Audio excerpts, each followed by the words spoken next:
What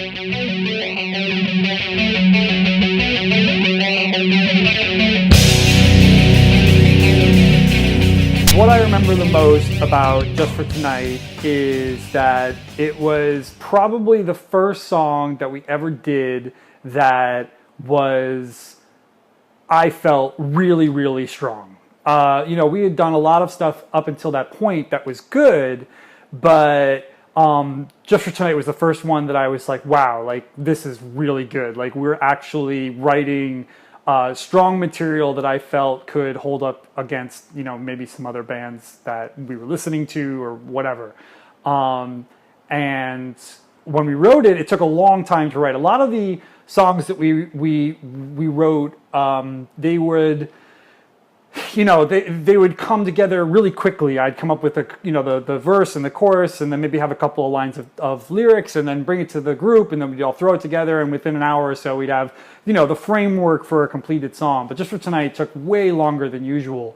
I think it was months between, like, we had written this part and this part over here, and then we were trying to put it together, and it wasn't working, until finally one day we were like, this is it, we've got it, we're great. When we recorded it at this studio in New Haven, which isn't there anymore, called Song Lab, with a guy named Jeff, and he pretty much just let us do whatever. We rented the space from him, and he engineered and in some ways produced the record, but in general he was just like, you guys are paying me for my studio space, so you just do whatever you want.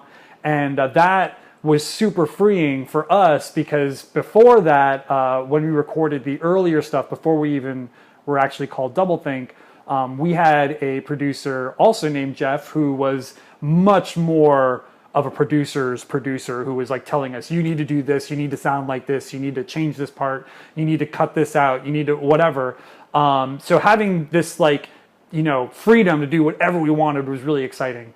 And so one of the first things that we did, of course, was throw tons of fucking shit into the song. We were like, we're going to put this effect on here, we're going to do this, and we're going to, do like 40 overdubs of guitars and make it huge and whatever. And it was great, but obviously now looking back, it would have been nice if somebody was kind of like, okay, rein it back a little bit. You guys are throwing too much stuff on here. But one thing that I do love about the song recorded is the piano part, which obviously we couldn't duplicate live because there's no pianist in the group. But the piano part was actually played by Tyler's future wife, Courtney, who was a big fan of the group, and we invited her to the studio, and she's a great piano player, so she played this part over the track, and I felt it really elevated the track from being just a bunch of kids writing songs in the garage to sounding like a real band. Like it had this like very epic feel to it. And when the song cuts out in the middle and it's just the piano and the vocals, I was like, that was it. I was like, wow, we are a legit band now. And I don't even remember. I was probably only like 19, 20. I don't even remember how old I was when we were doing it, but I was not that old. And so it was just like this really revolutionary moment for me as a musician and as a member of Doublethink to have this song come together so great.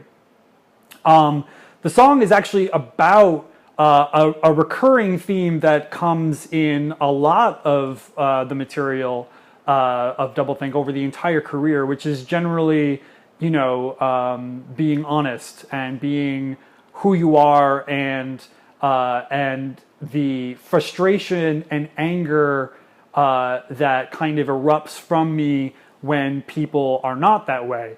I would much rather be talking to somebody who's maybe kind of a jerk, or maybe, really quiet, or some other way makes it difficult for them to sort of relate, as long as that's who they are honestly.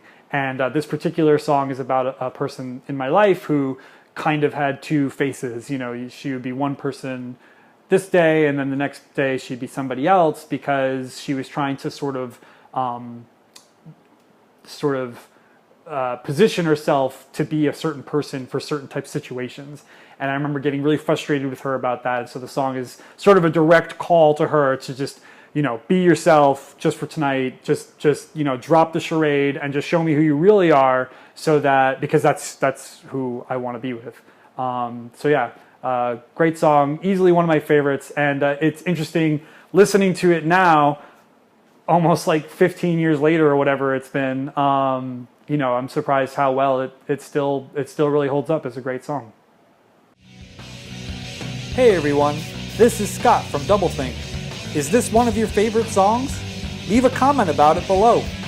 I hope you're enjoying these track-by-track videos for all the songs on the new collection of Doublethink music called Keep the Wolves at Bay. If you would like to get a copy of this retrospective album, please click the link in the description of this video to head to our Indiegogo page where you'll be able to reserve your copy. Hope to see you guys soon.